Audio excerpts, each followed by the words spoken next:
오늘 제가 낭독할 책은 한 권으로 끝내는 메타버스 노트입니다. 오카지마 유시 감수 이세란 옮김 출판사 국일미디어입니다. 오카지마 유시, 일본의 정보학 연구자, 시스템 엔지니어, 대학 교수다. 1972년 도쿄에서 태어났다. 1997년 주호대학 종합정책학부 정책과학과를 졸업한 뒤 동대학원 종합정책연구과 박사 후기 과정을 수료했다. 주요 저서로는 포스트 모바일 IT와 인간의 미래도, 해커의 수법, 소셜부터 사이버 공격까지, 블록체인, 상호 불신이 실현하는 새로운 보안 등이 있다. 국내에 번역된 저서로는 이공계 출신이 논리적으로 사고하는 이유, 애플, 구글, 마이크로소프트 삼국지, 클라우드 혁명과 애플, 구글, 마이크로소프트 등이 있다. 네, 이 책은 총 챕터 4로 나누어져 있는데 챕터 1은 메타버스란 무엇인가? 챕터 2, 메타버스는 차기 킬러 서비스. 챕터 3는 가상현실에서 살아가는 미래. 챕터 4는 기업과 정부가 주목하는 메타버스로 나누어져 있는데 이 메타버스에 대해서 잘 모르시는 분들도 계실 겁니다. 그래서 이 용어의 의미부터 해서 제가 좀 낭독을 해보도록 하겠습니다. 메타버스라는 용어의 의미는, 메타버스라는 말은 사실 30년보다 더 전에 탄생했습니다. 근래의 기술이 진보하면서 다시 각광받게 되었죠. 메타버스란 추월한 고차원을 뜻하는 메타와 세계 우주를 뜻하는 유니버스를 합성한 용어입니다. 메타버스라는 말이 자주 들리게 된 것은 최근의 일이지만 사실 이 용어는 SF 작가인 닐 스티븐슨이 1992년에 발표한 스노우 크래시라는 소설에 처음으로 등장했습니다. 메타버스라는 용어와 개념 자체는 의외로 긴 역사를 가지고 있는 셈입니다. 용어의 어원을 추적하면 메타버스는 고차원 세계라고 직역할 수 있으나 이러한 현실과 메타버스 사이에 상하 관계가 존재하는 듯한 인상을 주므로 옳다고 할 수는 없습니다.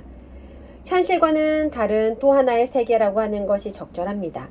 메타버스라는 용어의 정의가 아직 확정되지 않은 이유는 그것이 주목을 받고 이 버즈워드의 뜻은 명확한 합의와 정의가 없어 말의 의미가 모호한 상태로 세간에 통용되는 용어인데요. 이 버즈워드가 된 것이 너무나 갑작스러웠기 때문입니다. 메타버스 붐이라는 큰 흐름에 편승하고자 몰려든 각종 기업이며 단체가 자사 상품과 서비스를 메타버스의 일종이라고 소개하는 통해 의미가 더 불투명해지기도 했고요.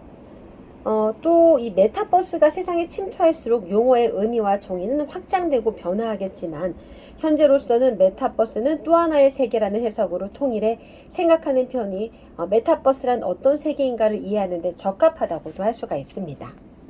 그럼 현실 세계와 메타버스는 어떻게 다를까?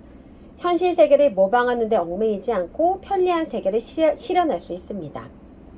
메타버스가 현실과 또 다른 또 하나의 세계라면 현실 세계와의 차이는 어디에 있을까요? 메타버스의 사례로 소개되는 서비스에는 현실 세계를 꼭 닮은 CG가 을에 따라붙습니다. 그렇다 보니 현실 세계를 사이버 공간에 모방하는 일이 중요하게 여겨지기 쉬운데 메타버스의 주목적은 그것이 아닙니다.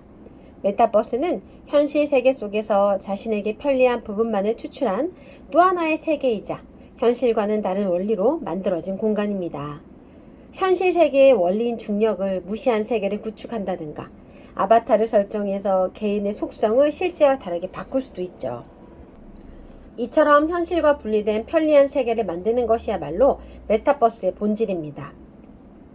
현실과 다른 원리로 세계를 즐기고 휴식하는 경험은 게임과 SNS에서는 예전부터 행해져 왔습니다.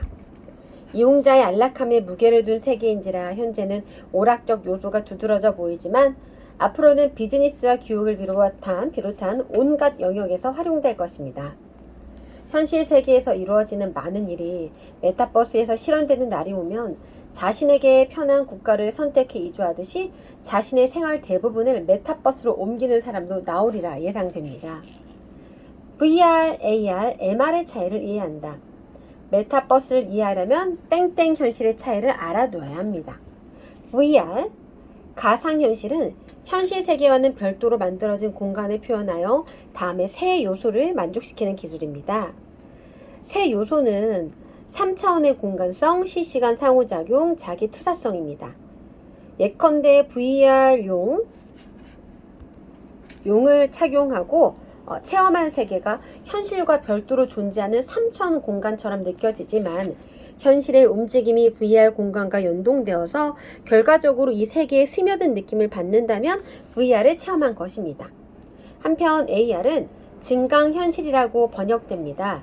이것은 컴퓨터를 이용하여 현실 공간에 가상의 물체를 더딥히는 기술로 고성능 스마트폰이 보급되면서 널리 퍼졌습니다.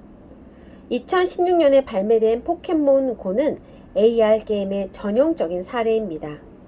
이 게임 속에서는 스마트폰 카메라로 인식한 실제 풍경에 실제로는 존재하지 않는 몬스터가 표시됩니다.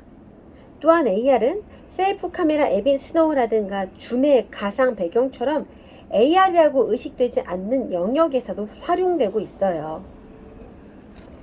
현실 공간의 위치 정보를 정확하게 파악한 다음 그곳의 가상의 정보를 더딥히는 기술을 가리킵니다. 그래서 VR과 AR의 중간 혹은 AR의 진화형이라고 표현되지요. 메타버스와 거울 세계는 무엇이 다를까? 메타버스와 거울 세계는 현실의 모습을 변화시킨다는 차이가 있습니다. 메타버스와 비슷한 용어로 거울 세계가 있습니다. 메타버스는 현실과는 다른 편리한 또 하나의 세계입니다. 현실과 다른 세계를 만들고자 하기에 현실과 닮은 풍경을 만들더라도 그것은 어디까지나 연출의 일부입니다. 메타버스는 인간 사이의 관계성에 따라 세계를 구축하며 이용자에게 편리한 현실과는 다른 장소라는 데 가장 큰 가치가 있습니다. 반면 거울 세계는 현실을 그대로 본뜬 디지털 쌍둥이를 만들어서 현실과 피드백을 주고받고자 합니다. 거울 세계는 현실 세계와 연동하여 항상 정보를 주고받으며 현실의 모습을 변화시킨다는 점에서 메타버스와 크게 다릅니다. 메타버스에서는 VR 기술을 이용하는 쪽이 발달했으나 거울 세계를 실현하는 작업에는 AR과 MR 기술이 알맞다는 점도 다르고요. 그렇지만 거울 세계가 메타버스의 범주에 포함된다고 보는 견해도 존재합니다. 메타버스와 거울 세계의 정의가 아직 불분명한 부분이 있어서 서비스 제공자가 독자적인 기준으로 호칭을 결정하기도 하고요. 그런 경우에는 메타버스나 거울 세계나 똑같은 가상 세계의 일부로 취급됩니다. 네, 오늘은 한 권으로 끝내는 메타버스 노트의 일부를 낭독을 해봤습니다. 가상 현실로 부의 이동이 시작된다. 우리의 미래 메타버스로 이렇게 바뀐다. 어떻게 바뀌는지 궁금하시죠? 이 메타버스로 인해 우리의 삶이, 우리의 미래가 어떻게 바뀔지 궁금하다면 한 권으로 끝내는 메타버스 노트를 읽어보시길 바라겠습니다. 출판사 국일미디어 오카지마 유시 감수.